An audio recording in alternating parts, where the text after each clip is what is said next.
We had a file on them. 43 pages.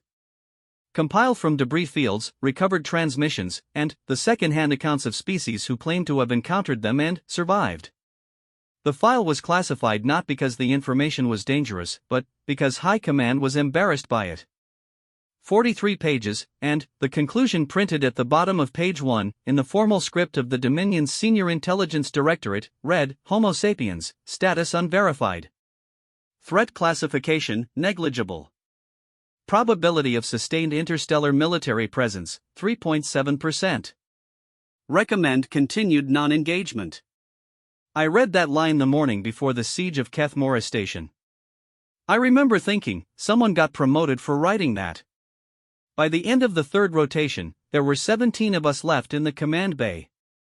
The station's outer ring was gone. 2 Dominion cruisers were drifting cold in the debris field. The humans had taken the eastern corridor with 4 soldiers, a damaged cutting torch, and what one of them later described to me while eating, which I found incomprehensible, as a pretty rough Tuesday.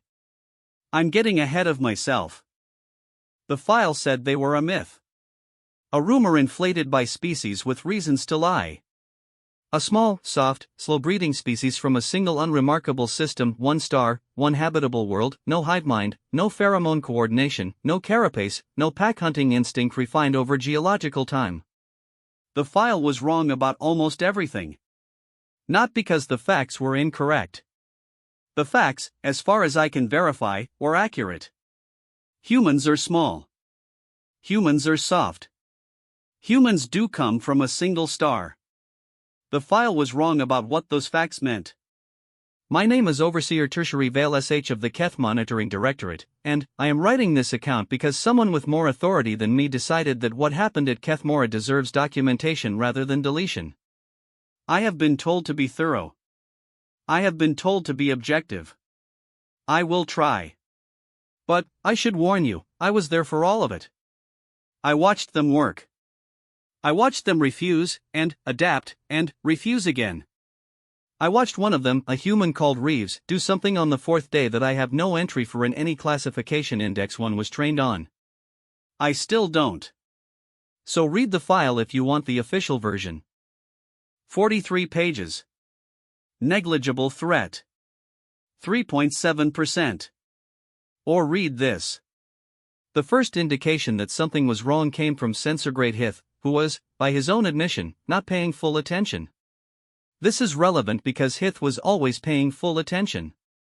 He was the kind of officer who filed maintenance requests for equipment that wasn't broken yet, on the theory that it would be eventually. He cross-referenced atmospheric readings against historical baselines twice per shift.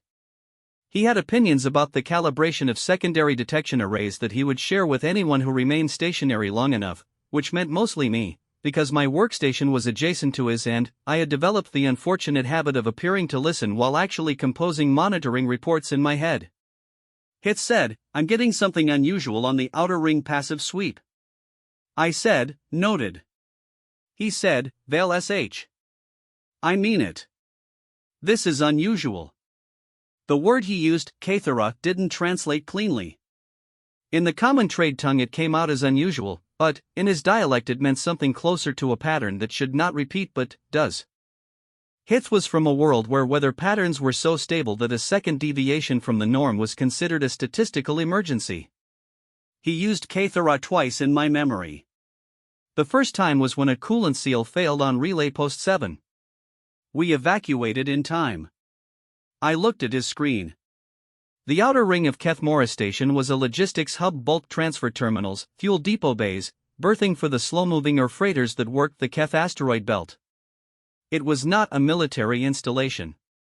The Dominion maintained a small security complement, 12 officers including myself, and a rotation of customs inspectors who spent most of their shifts playing strategy tiles and eating. The station had no weapons emplacements worth the name. It had never needed them. The Keth system was 3 jumps from the nearest contested border, in a region the Admiralty had categorized as pacified, which in Dominion administrative language meant no one has shot at us here in 40 years. What Hith was showing me was a contact signature in the passive sensor returns. Not a ship. Not a beacon. Something that was bouncing the station's own low-power survey emissions back in a pattern that suggested a solid object, shaped irregularly, approximately the size of a Dominion Light Scout. Moving without an active drive signature. Coasting, I said. Since before the last sweep cycle. Minimum 6 rotations. He tapped the display with one of his secondary fingers. Hith was a Kethborn Valley, broad-shouldered, skin the color of old copper, the small bioluminescent patches at his temples doing the rapid dim sequence that meant he was concentrating hard. If I'm reading the trajectory right, it entered the outer ring's gravitational influence from the debris field side. Came in behind the Horath 7 cluster. The Horath 7 cluster was a loose band of large carbonaceous asteroids that created an irregular shadow and standard detection arcs. Cargo pilots used it to cheat on fuel consumption, sliding through unpowered and picking up slingshot momentum without paying the station's approach guidance fee. Everyone knew this. The customs inspectors knew it too, which was how they could afford to bet so heavily on strategy tiles without worrying about their salaries. But the objects coming through Horath 7 were always freighters. Old ones, mostly. Slow. Heavy. Leaking exhaust compounds that smelled, through the ventilation, like rendered fat and hot metal. This object was the size of a scout and moving like it had planned every centimeter of the approach. Flag it, I said. Send the standard challenge. We sent the challenge. We waited the standard response window, 63 seconds, enough time for a vessel within the inner ring to acknowledge. Silence. Send it again. Silence again. I pulled up the contact and looked at it for a while. The shape was wrong for a Dominion vessel, too asymmetrical, too much irregular surface scatter, which was consistent with improvised hull plating or external cargo strapping. The trajectory was very, very clean. Not the lazy drift of a dead ship. Controlled. Patient. Wake the security complement, I said. Hith was already doing it. The security complement was, at that moment, in 3 different locations, 4 officers in the South berthing bay processing a late freighter arrival, 3 in the command bay on rotation watch including myself, and the remaining 5 in the crew quarter block in various states of sleep and off-duty activity. My commanding officer, Garrison Prime Tellock, was among the sleeping 5. Tellock was a career administrator who had been posted to Kethmora as a form of semi-retirement. He was not a bad officer. He was a thorough one.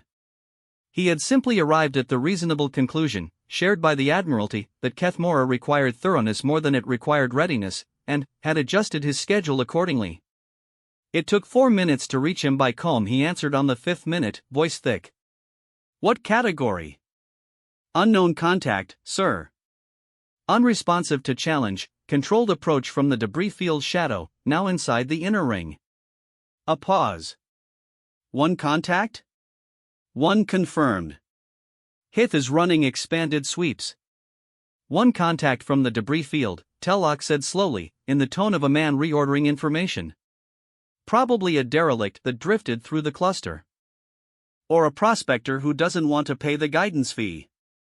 The approach is too clean for a derelict, sir. And a prospector would have responded to challenge. Rogues don't. This isn't moving like a rogue, sir. It's moving like I stopped. I wasn't sure how to finish that sentence in a way that wouldn't sound overstated. The contact was moving like something that knew exactly where it was going and had chosen not to announce itself. That was a specific kind of movement. I had only seen it in combat simulations during my basic posting, in the scenarios where they were training us to recognize approach vectors used by hostile incursion teams. Tellock apparently heard something in my silence. I'll be there in 3 minutes. Keep challenges running. What's the origin signature? No readable drive residue. Hull signature is non-standard, possibly composite layering. Non-standard. He was awake now, I could hear it. Could it be a human vessel? I said, I considered that, sir. The file has human ship profiles as predominantly salvage composite construction. This is consistent. Humans don't operate in the Keth system. The file says their nearest confirmed presence is 2 full sectors from here. Yes, sir. So it's probably not humans. Probably not, sir. He arrived in 2 minutes, which told me he had started moving before he finished the sentence. There were 3 of them. We didn't know that yet. At that point we knew only about the ship, which, as Hith's expanded sweep resolved, was not precisely a ship.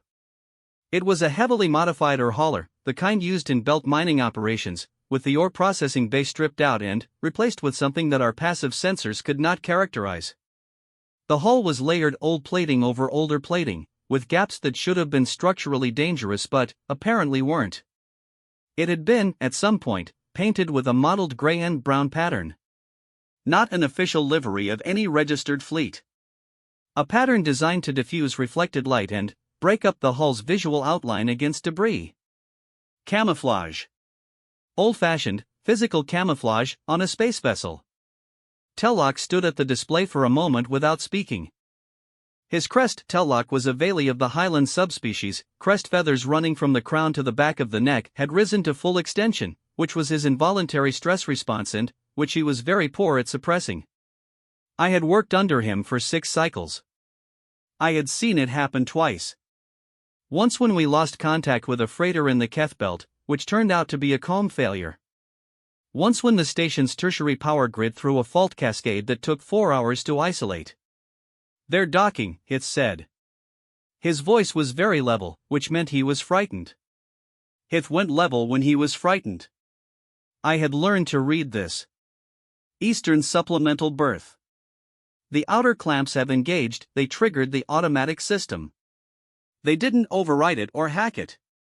They just used it. They have docking codes, Tellock said. Current codes, Hith said. Updated 11 days ago. The silence that followed had a specific texture. It was the texture of people understanding that the situation was not what any of them had prepared for, that the administrative frameworks they had brought to their shifts were no longer the right frameworks, and that the distance between Keth Mora and the nearest Dominion response force was not theoretical anymore. 4 standard light minutes. That was the nearest patrol route. Which meant any distress transmission we sent would take 4 minutes to arrive and any response would take at minimum another 4 minutes to dispatch. Best case, we were looking at half a rotation before anyone with weapons arrived to help us. 12 officers. No weapons emplacements worth the name. 3 contacts that we now knew were in the station. Hith was tracking them through the internal sensor net, heat signatures, magnetic resonance through the station's structural grid. 3 discrete human-range thermal signatures, moving from the eastern berth through the access corridor, into the maintenance ring. They're not heading for the command bay, Hith said. Where are they heading? Tellock asked. Fuel depot. Berth control. And, he stopped. One of them is heading for the communications array access trunk. We all understood that at the same time. Lock it down, Tellock said. Emergency seal on the comm array access trunk. Now. I was already doing it. The seal engaged, the indicator went green, and then, 11 seconds later, the indicator went red. They bypassed it, I said. I looked at my board. They bypassed an emergency seal in 11 seconds.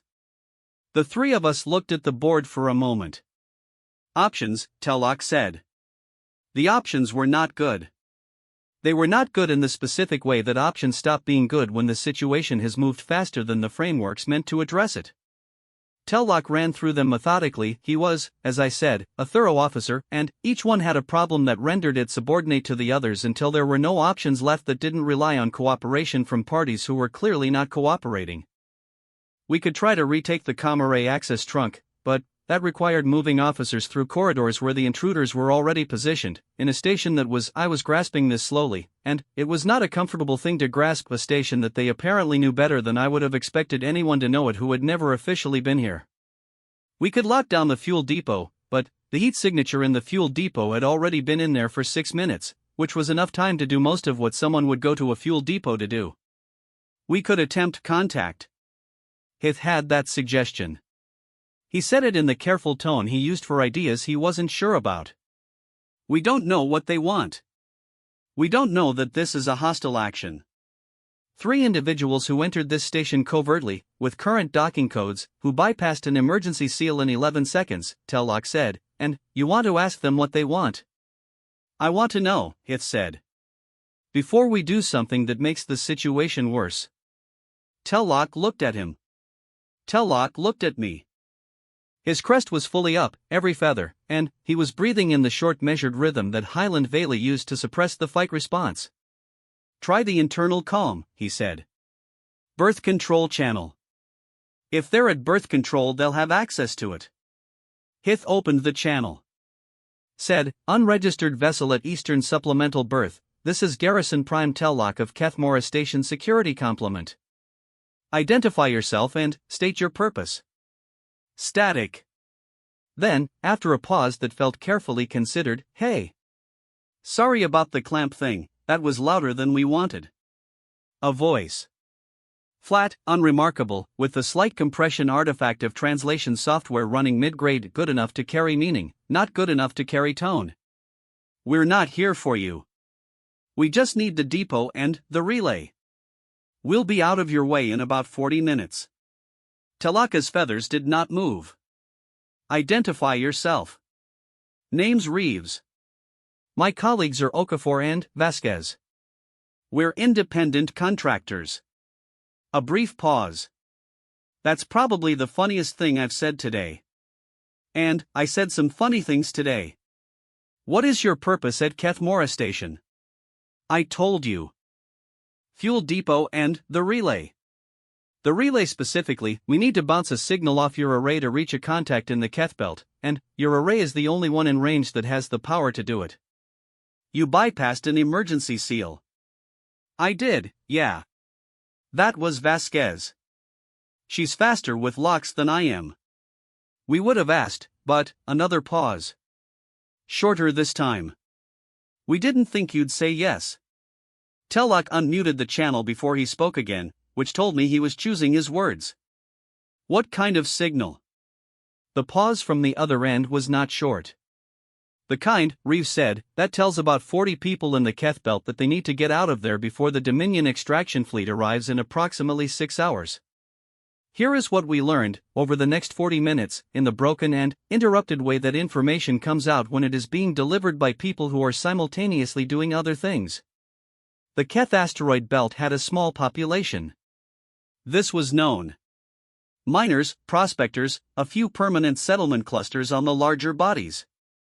These were registered with the Dominion as free labor operations, which meant they paid extraction rights in lieu of formal incorporation, which meant the Dominion received a portion of their yield and, in exchange, provided no services, protections, or acknowledgement of their continued existence. What was not on the Kethmora station records, not on any records I had access to, was that the extraction fleet had flagged the Keth belt for consolidation. This was a Dominion administrative process that I, as a tertiary grade officer, was not cleared to know about, which should give you a sense of how far the information had been contained. Consolidation meant the free labor settlement clusters would be classified as inefficient, their populations relocated to formal labor compounds, their extracted resources transferred directly to Dominion yield accounts. The people in the belt had not been notified. This was standard procedure. Notifying consolidation targets reduced cooperation and increased logistical complications. The people in the belt were humans. Not all of them. There were Valley there, and a few Keth native species who had never fully integrated into Dominion frameworks and lived on the mid-size bodies doing the kind of work that Dominion standard equipment handled badly. But, the largest settlement clusters, the ones with the longest tenure, the deepest extraction operations, the ones that had been filing yield reports without interruption for 30 cycles, those were human operations. Reeves delivered this information in a tone I could not fully characterize. Not angry. Not pleading. Flat in the way that things become flat when there is no energy left for a different register, when you have been running on something other than adequate rest for longer than your body intended to sustain. 40 people in the belt. Roughly. Reeves wasn't certain of the exact number because the clusters weren't in constant contact with each other. 6 hours before the extraction fleet arrived. Why didn't they know? Hith asked, when Reeves had stopped talking. He was still at his station, still tracking the 3 heat signatures on the internal grid. Reeves was at birth control, Okafor at the fuel depot. Vasquez, he had tracked her, was still at the comm array access trunk, which she had apparently not simply bypassed but was actively working on, doing something that was creating interesting readings in the power draw logs. The people in the belt. Why didn't they know? We found out 8 hours ago, Reeves said. Through a contact.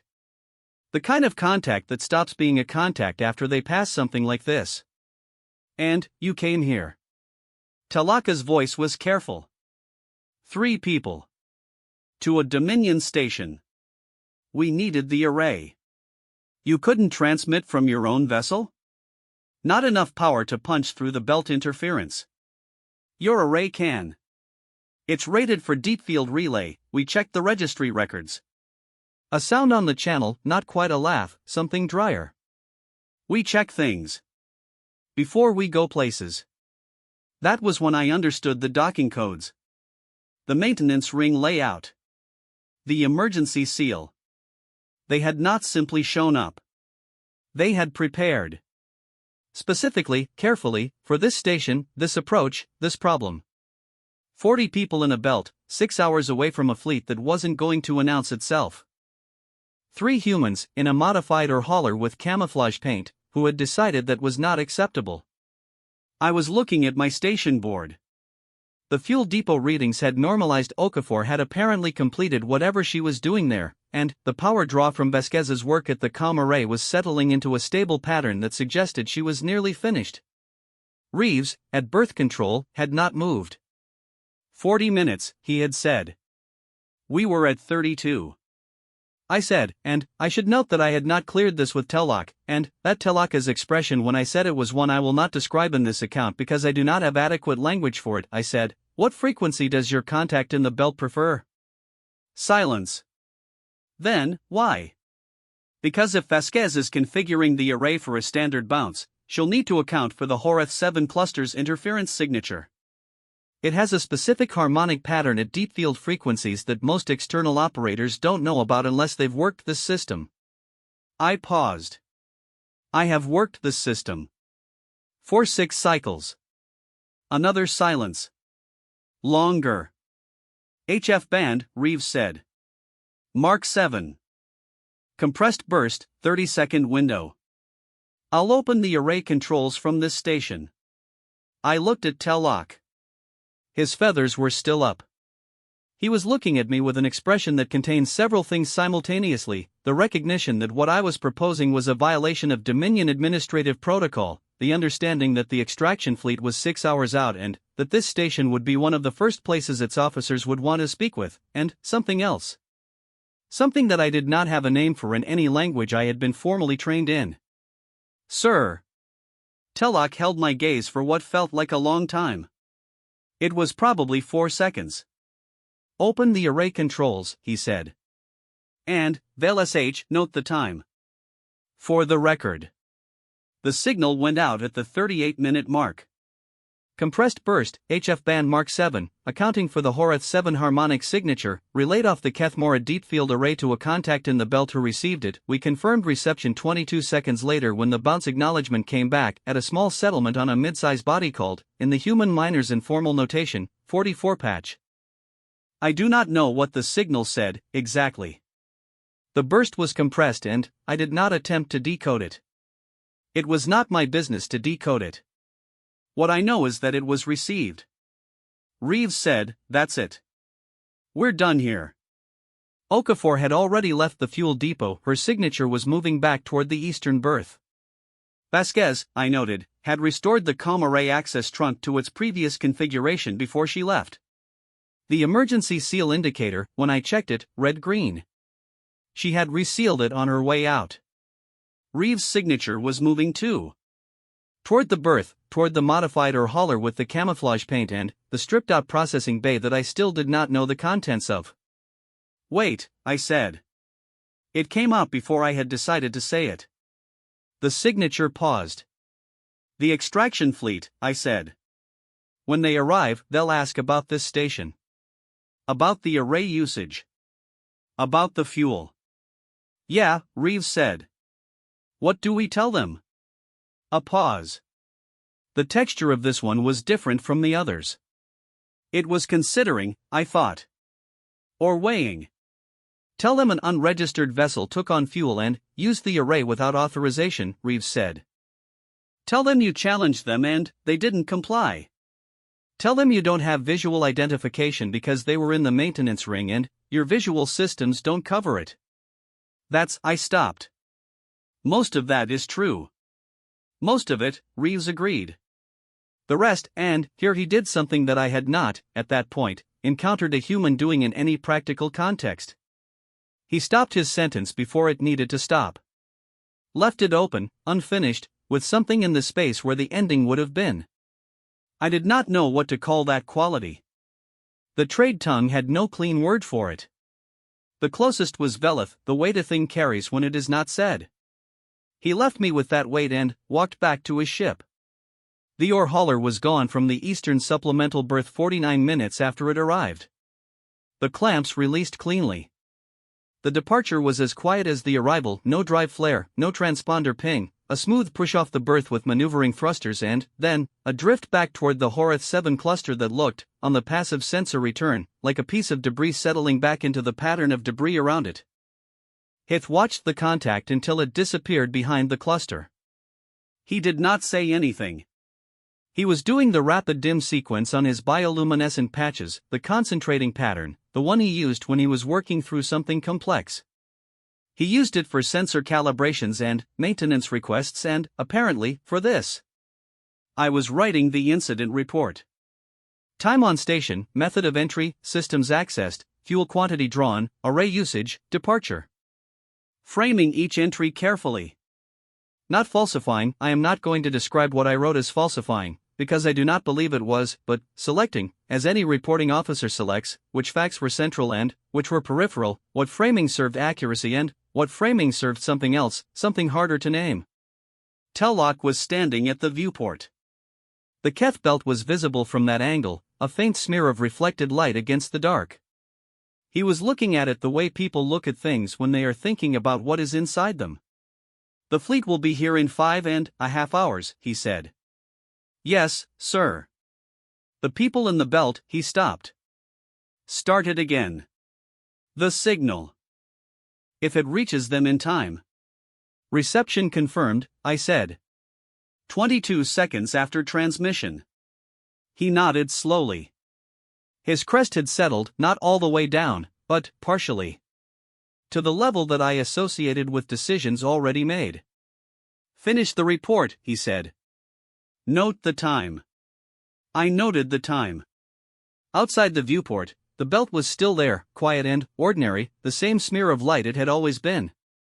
Somewhere in it, 40 people I had never met and would likely never meet were, I hoped, making decisions about where to be when the fleet arrived.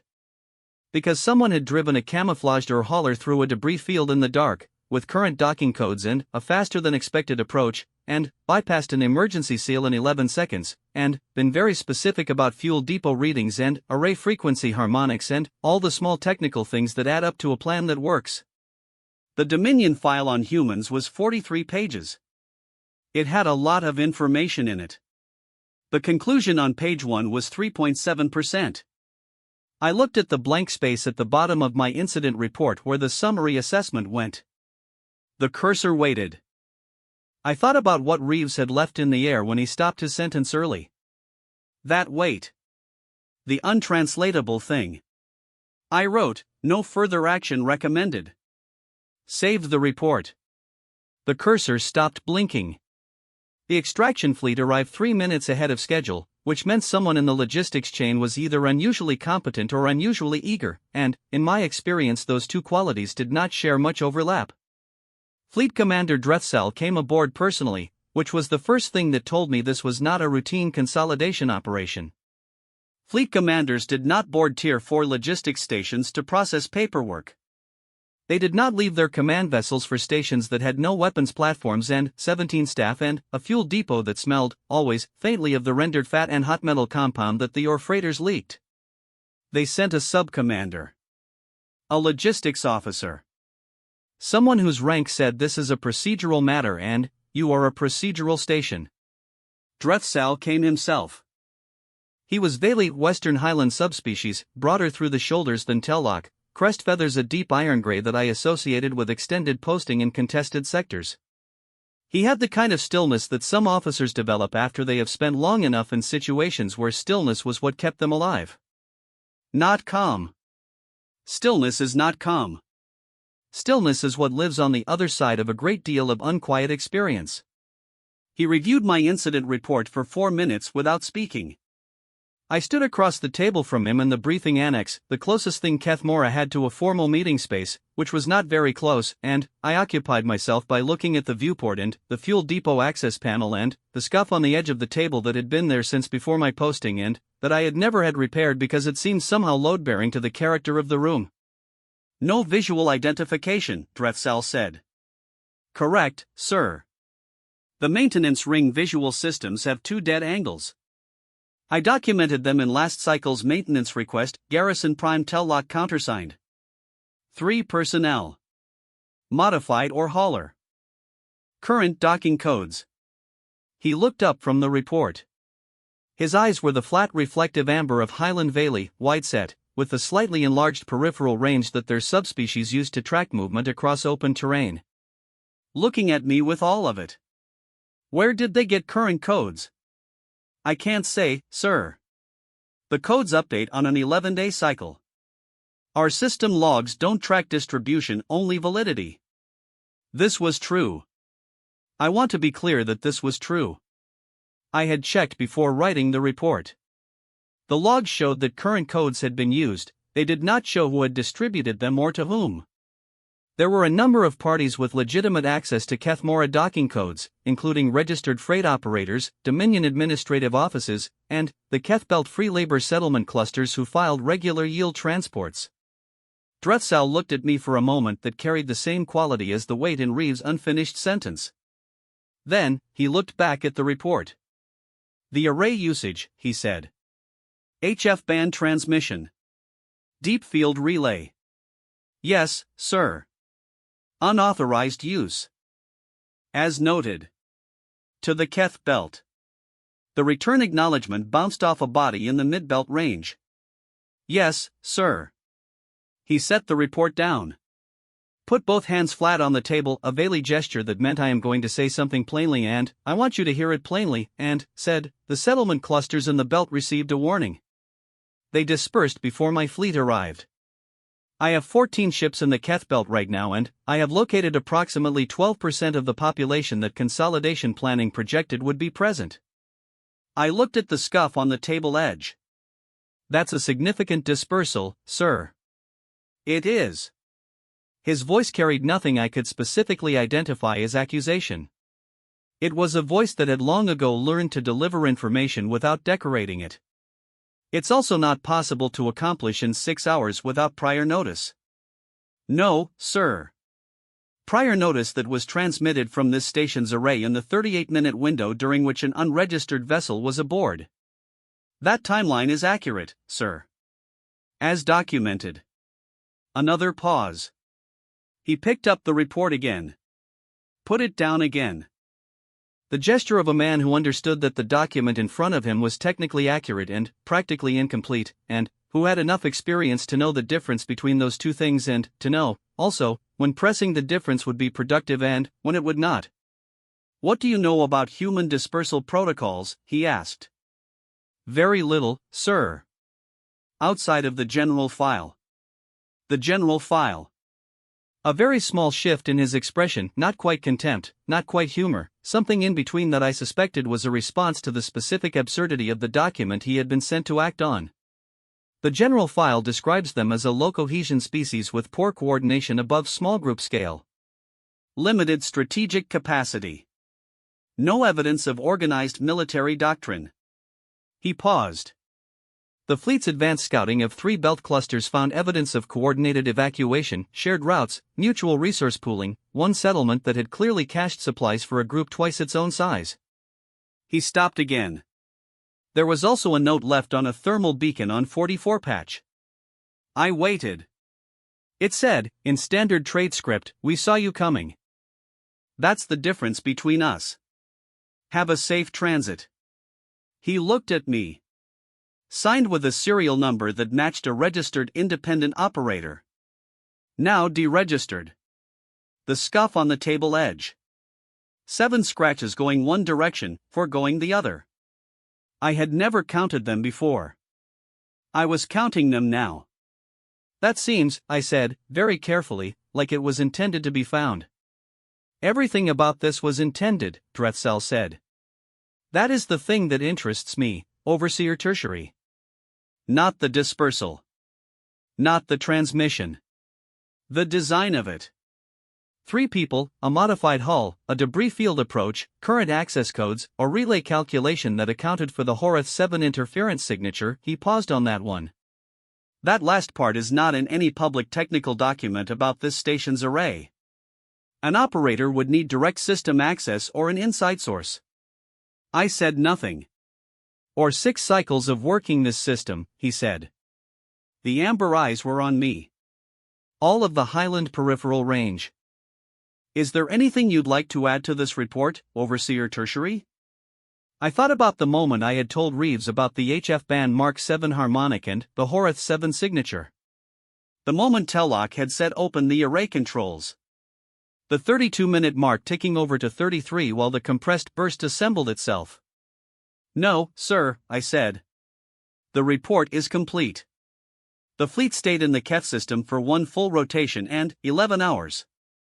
In that time, Drethsal's officers located 47 individuals in the belt, not the 40 that Reeves had estimated, but a larger count, which either meant Reeves' information had been slightly incomplete or that there had been people in the belt who weren't in any information network at all.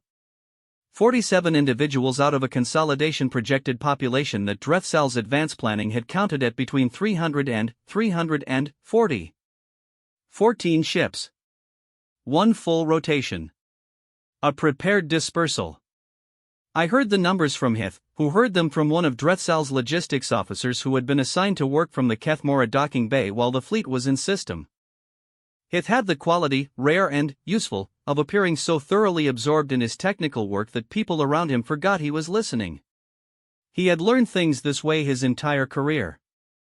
He passed them to me the same way he passed everything in the flat, precise register of sensor readings, without drama, the information delivered as data rather than event. They're flagging the operation as incomplete, Hith said. Pending recontact. What does that mean? It means they're going to come back. They have to. A consolidation that achieves 12% is not a completed consolidation. He paused. The logistics officer said something interesting. She said that the fleet's senior analyst is recommending they identify and neutralize the coordination network before re-attempting. What coordination network? Hith looked at me. The bioluminescent patches did the rapid dim. The one that warned the belt. The analyst's position is that a dispersal this organized requires a pre-existing communication structure. Not a single event. A network. 3 people, I thought. A modified or hauler. 1 bounce off a deep field relay. How big does the analyst think the network is? I asked. She estimated a minimum of 30 coordinated actors across 2 sectors. With established safe transit routes and resource prepositioning. He paused again. She based that on the logistical requirements of the dispersal pattern. I considered this. The logistics officer's analyst had looked at the outcome, 300 plus people moving into coordinated dispersal in 6 hours, and worked backward through the requirements to reach a conclusion about the infrastructure it would take. 30 actors minimum. Established routes. Prepositioned resources. That was a reasonable analytical framework. It was a very clean piece of reverse engineering. The kind of analysis that gets written into formal assessments and attached to fleet re-engagement planning and used to build response structures. It was also, as far as I could reconstruct, completely wrong. 3 people had driven a camouflaged or hauler through a debris field in the dark and bounced a signal off our array. That was the network. I did not know what the signal said, but I could reason about it. 40 people warned, now revealed to be many more, by a compressed burst. which meant the signal either contained specific instructions for multiple destinations or had reached a hub that redistributed it. If there was a hub. One person, I thought. One person in the belt who had known to listen for a specific frequency at a specific time and had known what to do with what they heard. One person as a hub for a 300-person dispersal. The analyst had looked at the outcome and assumed the cause had to match the scale. The cause had to be large because the effect was large. That was a reasonable assumption, and it was a reasonable assumption for most species in most situations.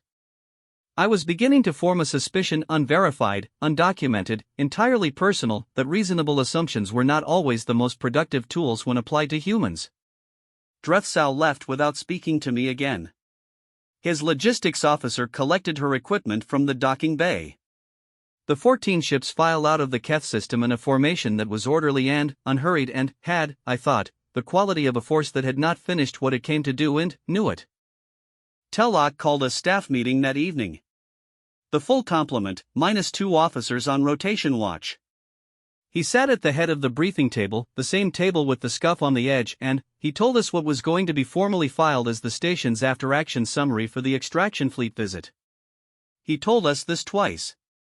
Then, he looked around the table and said, "Is there anything in that summary that any officer here needs to formally dispute or amend?" No one spoke. Good. He folded his hands. His crest was at the neutral position. He had been running it at neutral since Drethsal's ship detached from the outer ring, which I had noticed, which I thought about now. Dismissed. Hith, stay. I left the briefing room with the others. In the corridor outside, Officer-grade Peleth Young, posted to Kethmora 8 months ago, still at the stage of career where everything was either completely clear or completely unclear with no middle ground, fell into step beside me and said very quietly, "Do you think they'll come back?" The fleet? Yes, I said. What happens then? I thought about that. What I knew, the belt dispersal had been real and had largely succeeded. What I suspected, the network the fleet's analyst had projected didn't exist in the form they were imagining, which meant their search for it would look for something of a scale and structure that wasn't there, which meant they would look in the wrong places, which gave the people who had actually done this time to do something else. What I didn't know, what that something else would be. I don't know, I said. Which was honest. Peleth nodded slowly, processing this with the particular seriousness of young officers who have not yet learned that "I don't know" is one of the more useful things a senior officer can say. He peeled off at the junction to the rotation watch station. I continued to the monitoring bay. Hith was still with Tellock. My station was dark, which was normal for this rotation. I sat down at it anyway and looked at the display and thought about the Horath 7 cluster and the 3 heat signatures moving through the station's internal grid and the 11 seconds it had taken to bypass the emergency seal. I pulled up the maintenance logs. The comm array access trunk, the one Vasquez had worked on. Power draw, access timestamp, restoration timestamp. I looked at the restoration timestamp. She had resealed it 4 seconds before she left. Not just restored the seal, I was looking at the actual sublog now, which I had not checked before because I had not thought she had rewritten the bypass itself. Patched the method she had used so that it wouldn't work again. Not for her, not for anyone else using the same approach. She had fixed a security vulnerability on her way out of a station she had broken into. I looked at that for a moment. Then, I opened a new technical report and wrote, "Comm array access trunk, emergency seal system updated. Previous bypass method closed. Recommend formal review of secondary seal protocols system-wide. No external cause identified." Saved it. Dated it to that morning, before the fleet arrived. Filed it. The cursor stopped blinking. The modified or hauler did not appear on any Dominion tracking system in the following 7 days. I was not actively looking for it, I had no access to fleet-level tracking resources, and actively querying them would have generated a log entry that I did not want to generate. But I had Hith's passive sweep running on expanded parameters, the same parameters he had set the night the hauler came through the Horath 7 cluster, and I checked it during my off-rotation periods the way some officers check personal messages, which is to say, more than I would have admitted, and not always during the most productive hours. On the 8th day, a Dominion courier arrived with a new administrative directive. Security class, flagged for station commanders only, which meant Tellock read it and the rest of us received a summary. The summary said, the Keth free labor territories were reclassified from consolidation pending to irregular monitoring. All future extraction operations would be preceded by a full communications security audit of relay assets in the target region. In practical terms, they were going to make sure no one could use a regional array to warn a belt population before they showed up to remove it. In more practical terms, they were going to spend the next several cycles auditing relay stations across 2 sectors before they came back. Several cycles was a generous description. I had worked in Dominion administration long enough to know what a full communications security audit of relay assets looked like. It looked like approximately 14 months of contracted technical assessors and contradictory findings and disputes over whether the previous cycle's findings were still valid and requests for supplemental staffing and a final report that was 40% dedicated to recommending the scope of a follow-up assessment. 14 months. The people in the belt had approximately 14 months. I did not know what they would do with 14 months.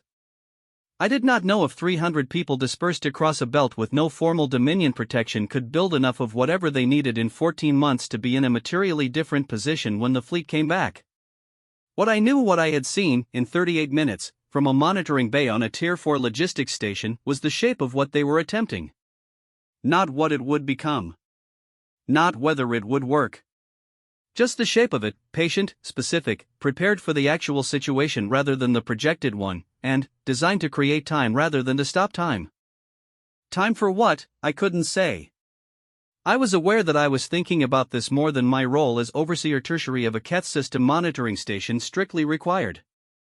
I was aware that the thinking had a quality to it that I didn't have a precise label for, something between professional interest and something less professional, a kind of attention that I associated with problems I had not finished solving even when I had technically completed my documentation of them. Hith noticed. He did not say anything for 3 days, which was his version of tact, and then, on the 4th day he came to my station on the pretext of discussing the secondary sensor calibration and said, "You're running extended passive sweeps." Yes. For what? Irregular contacts from the debris field side. He looked at the sweep parameters. You adjusted the sensitivity. You'll get a lot of false positives. Yes. He was quiet for a moment. The rapid dim. The fuel depot readings, he said. From when Okafor was in there. I went back through the detailed sublogs. I waited. She topped up the emergency reserve tanks, it said. The ones that aren't in standard use. The ones that sit at 40% because the refill schedule only covers primary storage. He paused. She drew enough to top them off to 95%. And she reconfigured the drop priority in the automatic system so that the emergency tanks would now be tapped second, not last. Any vessel that used our fueling system would get a larger total transfer than our standard primary-only system would give. I looked at him. She did that in the time she had, he said. Which was 38 minutes, minus approach transit. What are you telling me? I'm telling you, he said carefully, that whoever uses our fueling system next, if they're running on standard reserves, if they need range, they'll get more than they expected. The passive sweep ran on in the background. The display was quiet. The Horath 7 cluster sat at the edge of the sensor arc, a scatter of dark shapes against the dark. The calibration looks fine to me, Hith said. No adjustments needed. He went back to his station. The next 12 days were quiet in the way that the time before a significant weather event is quiet on worlds with detectable weather, not the absence of something but the presence of something unformed, gathering. Tellock completed his command rotation and took a standard leave posting to the Dominion's Regional Administrative Center for reassignment consultation, which was the formal process through which officers requested transfers or were offered them. He was gone for 9 days. When he came back, he said nothing about what had been discussed and I did not ask. His crest was at the neutral position. It stayed there. I wrote 4 monitoring reports. None of them contained anything that had not happened. Peleth asked me, on the 14th day, whether I had heard anything from the Belt communities. I told him I hadn't, which was technically accurate. I had not received any communication from them. He nodded and went back to his station. He had the focused, slightly interior expression of someone who was also thinking about things his role didn't strictly require him to think about. On the 16th day, a freighter came through the Horath 7 cluster on a standard fuel cheat approach. This happened periodically. The freighter identified itself, accepted the guidance challenge, paid the discounted late arrival fee, and topped off at the primary fuel depot. While it was berthed, its crew, 2 Veli, and Orth, and what the crew manifest listed as a contractual technical specialist, came aboard for a rest rotation. The technical specialist was human. This was not, in itself, unusual. Humans had worked in Keth region freight operations for a long time. The general file noted this. It was one of the accurate observations in the general file. The specialist ate in the crew berth common room, which was adjacent to the monitoring bay. I was on rotation and could see through the dividing transparency. She ate something out of a container that smelled of capsaicin, a compound that registers in my sensory system at any concentration above approximately 4 parts per million, and which she apparently did not register at all, consuming it with the focused efficiency of someone managing a caloric deficit rather than a flavor preference. Hith was not on rotation. I was alone. She looked up once, through the transparency, and made eye contact. This was something that I had been briefed on: human eye contact, the forward-facing aspect of it. The way it read in the context of Veli social coding is either a direct challenge or a direct overture, with very little middle ground. I had never processed it in person before, only in the briefing materials. The briefing materials had not fully captured the quality of it, the specificity, the sense of being assessed by something that was not particularly concerned about whether it was being assessed in return. She held it for 2 seconds. Looked back at her food. I looked at the monitoring display. The freighter's fuel draw registered at the primary depot, standard primary draw plus the emergency reserve supplement that Okafor had reconfigured 16 days prior. About 18% over what the freighter's crew would have expected to receive for their standard fee. The technical specialist finished eating, cleaned the container with the same functional efficiency, and went back to the crew berth. I wrote the fuel draw into the shift log. Primary depot, standard transaction. I did not note the emergency reserve supplement. The subsystem generated its own log entry. The draw record existed, but the shift log summary, which was the document that would go into the administrative chain, reflected only the primary draw total. This was, in retrospect, the second moment where I made a choice that my role did not require me to make. The first had been the array frequency. I noted the time. The freighter left at the end of the rest rotation, fuel heavy in a way that would give its navigation system approximately 400 additional transit range units over its registered capacity. In the Keth belt, 400 transit range units was the difference between several things. The difference between reaching a deep belt body and not. The difference between making a rendezvous point and missing it. The difference between options and no options. I did not know where the freighter was going.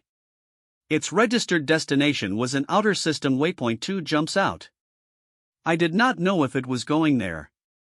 It arrived for his shift while I was finishing the log entry. He checked the display, checked the fuel draw, checked the sublog. He always checked the sublogs, and then checked me. He said, "The emergency reserve draw is working correctly." "Yes," I said. "Good." He sat down. "How was the rotation?" "Quiet," I said. He nodded. Pulled up his calibration checks. The bioluminescent patches were steady, the flat even glow of someone who was at rest, or had decided to be.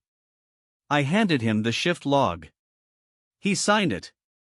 We sat in the monitoring bay as the next rotation began, and, outside the viewport, the Keth belt was the same faint smear of reflected light it had always been, and, somewhere in it 300-odd people were doing something with the time they had been given, and, the shape of what they were building was not yet visible to me, but, I had begun to understand, in the same way that Hith understood Kathara, the pattern that repeats, that it was there. That it had always been there. That the 43 pages had simply not asked the right question. 14 months, I had estimated. That was what the security audit would take. I was wrong by 3 months.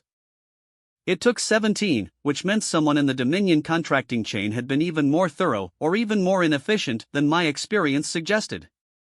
The final assessment came through on a cycle I was in the middle of a maintenance review, and Tellock flagged it as informational only because by then, Kethmora had been reclassified from a Tier 4 to a Tier 3 installation, which meant we had received 2 additional officers, a weapons platform that could theoretically threaten a vessel that chose to stop and be threatened by it, and a standing directive to report any anomalous communications array usage to Fleet Command within 1 rotation of occurrence. 17 months. And the directive to watch for array anomalies told me that Fleet Command had not, in that time, given up on the theory that a communications network had warned the Belt population. They had just been busy auditing for it. What had the Belt population done with 17 months? I did not know. I had continued running HIT's extended passive sweeps, and, in 17 months, I had logged 11 contacts that matched the profile of the ore hauler: debris field approaches, no transponder, modified hull scattering, controlled coasting. Some of them transited without stopping. 4 had used the eastern supplemental berth. Each one had drawn fuel always from the emergency reserve system, never enough to generate a primary depot anomaly that would stand out, always calibrated to look like a standard transaction with a slightly elevated draw within the normal variance range that the automated system reported. Okafor's reconfiguration was still in place. HIT and I had written it into the baseline as a calibration standard. The 4 vessels that stopped were never the same vessel twice, as far as I could confirm from hull scatter signatures. Different sizes. Different camouflage patterns. One had active heat damping on its hull, a technique I had only seen described in Dominion military technical documents, not in the equipment catalog for independent operators. Someone had been learning things. The technical specialist who had eaten capsaicin through the transparency had not returned. Or if she had come on one of the transiting contacts that didn't stop, and I had not known it. Reeves had not returned. I had no way to confirm this, because I had never had a visual on Reeves, only a heat signature and a voice through the comms. He could have been one of the transiting contacts. He could have been the crew of the freighter with the heat-damped hull. He could have been anywhere. I thought about him more than made sense. I want to be clear about this, not with what I would describe as concern, exactly. More in the analytical mode, the way I thought about the Horath 7 harmonic signature or the sublog calibrations. He had become, in my internal processing, a reference point. The thing I measured other things against. What would someone do who was patient, specific, and designed to create time rather than stop it? I kept asking that question and finding that the answer kept being larger than the previous answer. The fleet came back on the 3rd day of the new seasonal rotation. 16 ships this time. 2 more than before, and a different fleet commander, not Drethsal but a younger officer named Garrison Vice Heath, who had a reputation in the fleet assignment notices as aggressive and results-focused, which in Dominion administrative language meant willing to use methods that the previous commander had declined. Heath did not come aboard Kethmora personally. She sent her logistics officer with a set of directives that covered 3 areas: array lockdown for the duration of the operation, full fuel depot monitoring with real-time draw authorization, and a request that Kethmora's monitoring complement actively scan for irregular contacts in the debris field approach vectors. The last directive I found interesting. Drethsal had assumed our sensors were insufficient. Heath was asking us to help. Either she had read Drethsal's after-action assessment and drawn different conclusions about what our equipment could do, or someone had told her something. I didn't know which. Tellock authorized the directives. We locked down the array, a real lockdown this time, not a challenged and bypassed one. I set the passive sweep to the expanded parameters that were now standard for our rotation and ran it against the debris field sectors as requested. Hith did the same from his station. And then, we watched the fleet begin its second approach to the Keth Belt. For the first 6 hours, it was quiet. The fleet had adapted. Heath had apparently taken the previous operations failure as a lesson about warning time, because the approach was faster and less predictable, multiple insertion vectors rather than the single planned approach that Drethsal had used, designed to prevent any single advance scout from covering all of them. The settlement clusters targeted were different ones. Not the large established operations that had been the first operation's focus, but the mid-size and smaller bodies where the dispersal records suggested secondary population groupings had moved. I watched it on the long-range tracking display that Heath's logistics officer had linked to our monitoring board for coordination purposes. Watched the fleet subdivide, each sub-element taking a different arc into the belt. Heath was running his sweeps. I was running mine. The debris field was quiet. At the 7-hour mark, Heath said, "Kthara." I looked at his display. There were contacts in the debris field. Not one. Not three. The passive sweep was returning 11 distinct signatures in the Horath 7 approach corridor and 4 more in the secondary corridor on the far side of the station. 15 contacts, all coasting, all showing the irregular hull scattering that was consistent with modified civilian hulls and deliberate light diffusion plating. 15 contacts. Moving toward the belt. Not away from it. Toward it. I looked at Heath. He was doing the rapid dim, a pattern I had not seen at that frequency before. "They're not running," he said. "No," I said. "They're going in." The fleet was 12 ships distributed across the mid-belt range. The 15 contacts were moving to intercept, not directly, not with the aggressive vector of an attacking force, but with the patient calculated approach of someone who had spent 17 months looking at this problem and arriving at an answer about what it required. I opened the logistics officer's coordination channel, the one Heath's people had linked to our board, and said, "Fleet operations, Kethmora monitoring. We're reading multiple contacts in the debris field approach corridors, irregular hull profile, 15 confirmed."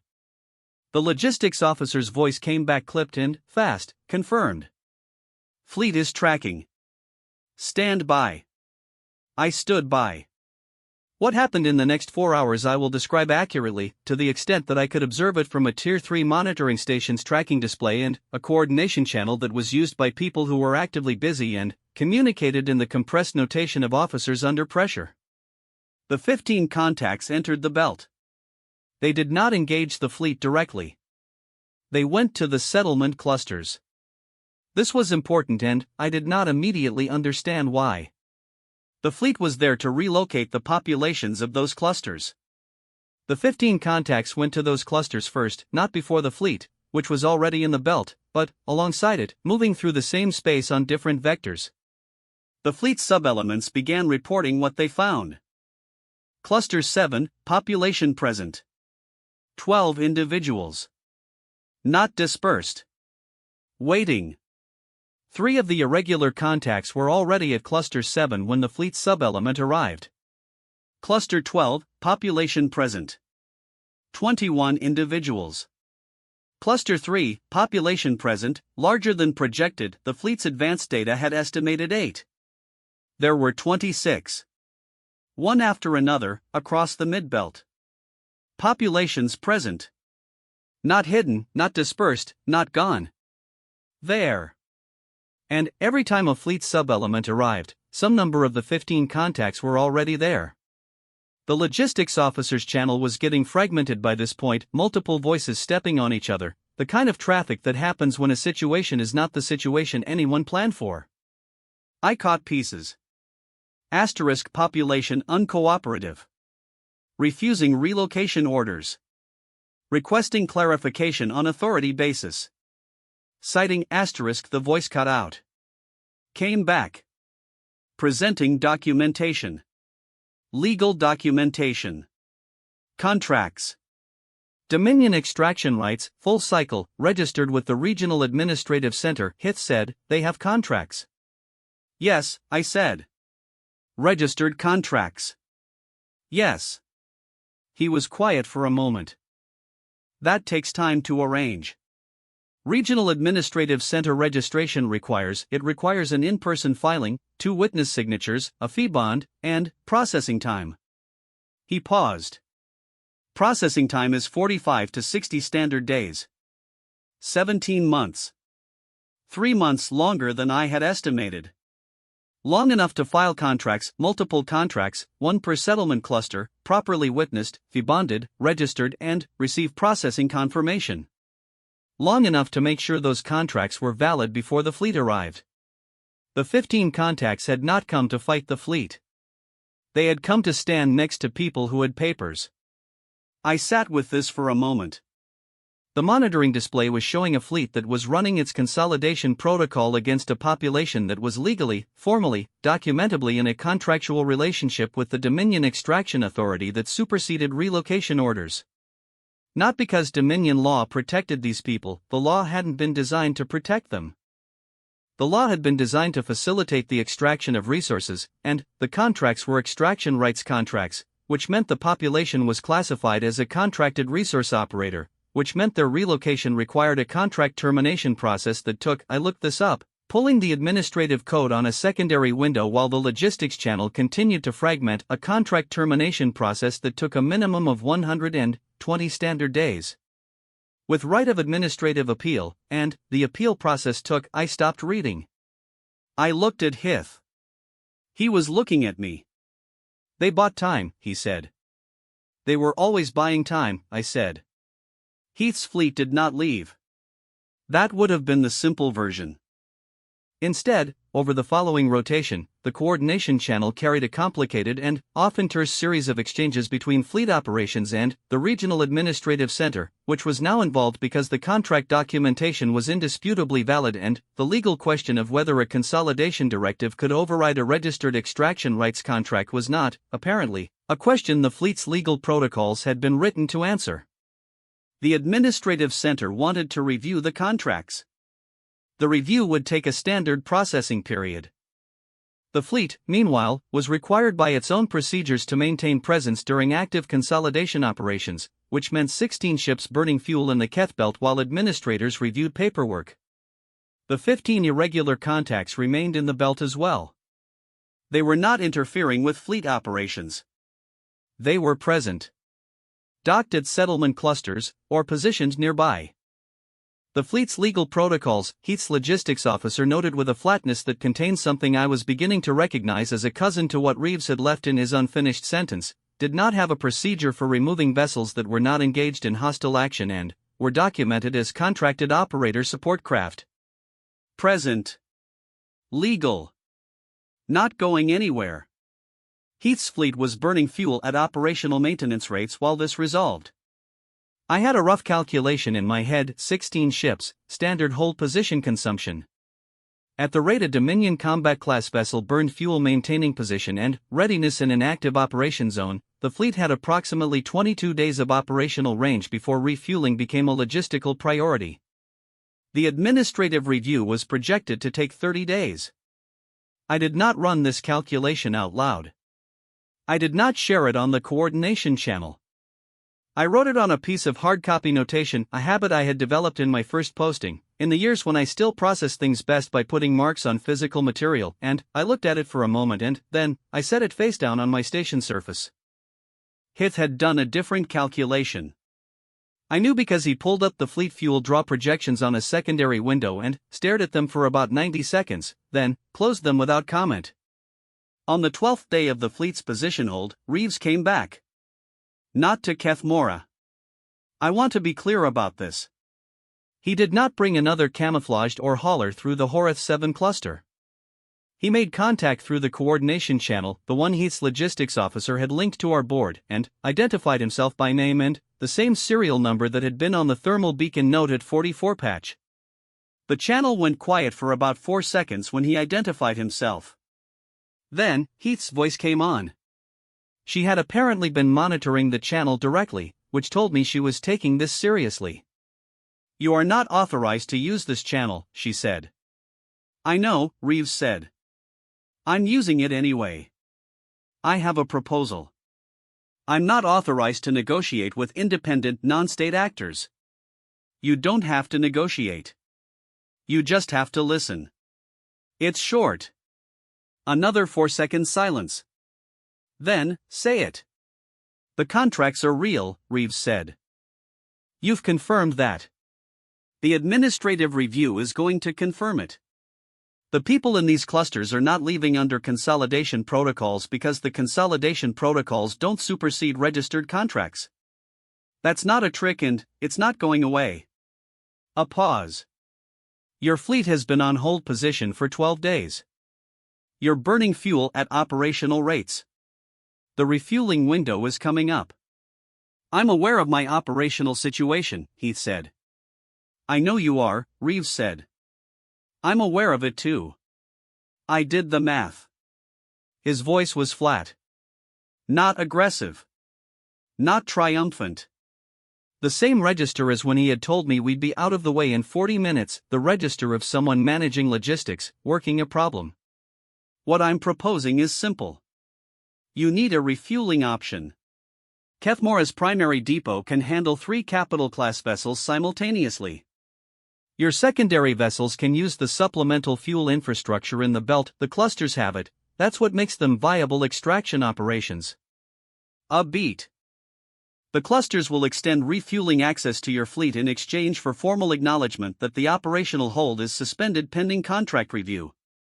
The coordination channel was quiet. Not 4 seconds. Longer. 12, 13 seconds. I was looking at the hard copy notation I had turned face down 12 days ago. I had not moved it. I was thinking about fuel. I was thinking about 17 months and 15 contacts and 30 plus people with legal documents and the specific way that Reeves constructed a situation so that the practical options all pointed the same direction. He had not won a battle. He had made a battle into a logistics problem.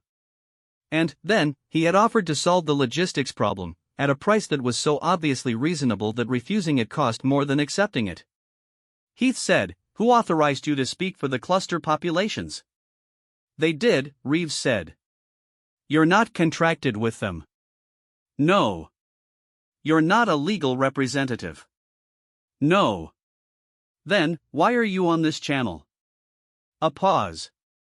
The kind that was not calculating.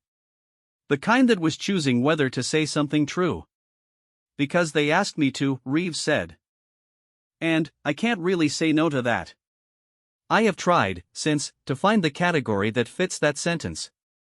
Hith has tried with me, during the long rotation watches that we still share, in the monitoring bay that is the same as it has always been except for 2 additional officers and a weapons platform that we privately agree would not stop a determined approach from the Horath 7 side. The Dominion has a concept Velsha which describes the obligation incurred when someone has acted in your service. It is a formal relational state with defined parameters and limits. You can discharge Velsha. You can transfer it. It has a beginning and an end. Hith's people have something similar. Most species I know of have something similar. The obligation created by service rendered, or debt owed, or hierarchy established. There are always parameters. There are always limits. Reeves had said, "They asked me, and I can't really say no to that." Not, "I am obligated." Not, "They have a claim on me." Not even, "I owe them." I can't say no. To people he barely knew, in a situation that had already required him to drive a camouflaged or hauler through a debris field twice, arrange 15 covert vessels, file legal documentation with a regional administrative center, and negotiate a fuel access agreement with a fleet commander on an unauthorized channel. For people who had asked. He couldn't really say no to that. Hith, when I described it to him, said, "That's either the most irrational sentence I've ever heard or the most rational." "I can't tell the difference," I said. "I know," he said. "That's interesting." The administrative review found the contracts valid. 106 standard days, not 120. Someone had prioritized it, which I thought was interesting and thought better of putting in any documentation. The consolidation directive for the Keth Belt was formally suspended, reclassified to pending reassessment pending legal clarification of extraction contract precedents. In Dominion administrative language, that meant it would sit in a review queue for approximately as long as it sat in a review queue, because the clarification it was waiting for was a policy question that nobody in the relevant authority chain particularly wanted to be the one who answered. Heath's fleet left. The 16 ships filed out of the Keth system and I watched them on the tracking display until they dropped below sensor range. The 15 irregular contacts remained in the belt for another 30 days. Then, they dispersed, gradually, not all at once, spreading back out into whatever approach corridors and debris fields and modified hull routes had brought them here. I tracked them as long as I could. Most of them I lost in the Horeth 7 scatter within a day of departure. Reeves did not call the station again. Did not visit. The coordination channel was closed when Heath's fleet left and never reopened. 340-some people, I never got a precise count, were still in the Keth belt. Still working their extraction operations. Still filing yield reports with the Dominion administration that was simultaneously trying to figure out what to do with a policy question nobody wanted to answer. It still runs the expanded passive sweeps. We never formally reverted them to the standard parameters. The baseline document just has the expanded parameters listed as current standard, which means any incoming officer assumes that's how the system was always configured. Okafor's fuel draw reconfiguration is still listed as a calibration standard. The emergency seal documentation, the one I dated to the morning before Drethsal arrived, the one that noted the vulnerability had been closed by internal maintenance review, is in the station's permanent technical record. I am still here. Tellock is still here. Hith is still here. The file on humans has been updated. I requested a copy of the new assessment 6 weeks after the Heath operation concluded. It is now 71 pages. The threat classification has been revised upward twice. The probability assessment has been removed entirely and replaced with a notation that reads, "Probability modeling for this species is currently under methodological review." I read that 3 times. Then, I read page 1 of the new assessment, which opened with the sentence, "Homo sapiens presents as a strategically complex actor whose primary threat vector remains inadequately characterized." Inadequately characterized. I thought about what Reeves had left in the air when he stopped his sentence early. The weight of the thing not said. The Velith. I thought about Vasquez resealing the vulnerability on her way out of the station she had broken into. I thought about 15 contacts moving toward a fleet rather than away from it, carrying paperwork instead of weapons, offering fuel access in exchange for the only thing that mattered, time. More time. Always more time. Inadequately characterized. I closed the assessment. Opened the monitoring log. Looked at the display. The Keth belt was the same smear of reflected light.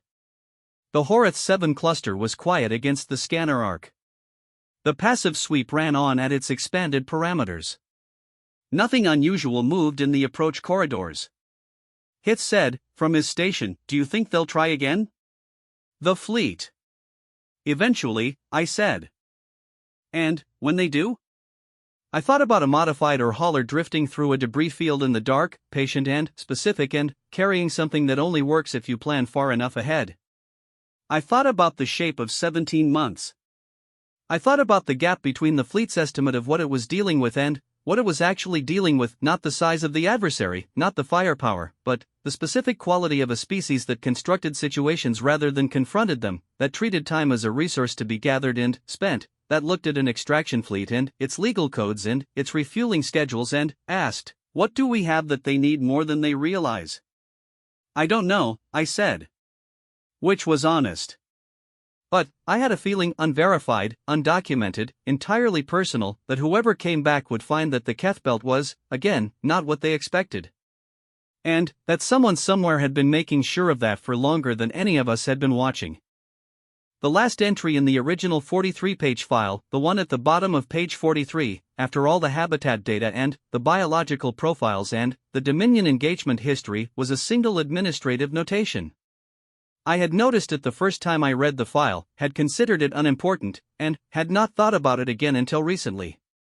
It said, next comprehensive review, scheduled in 15 standard cycles.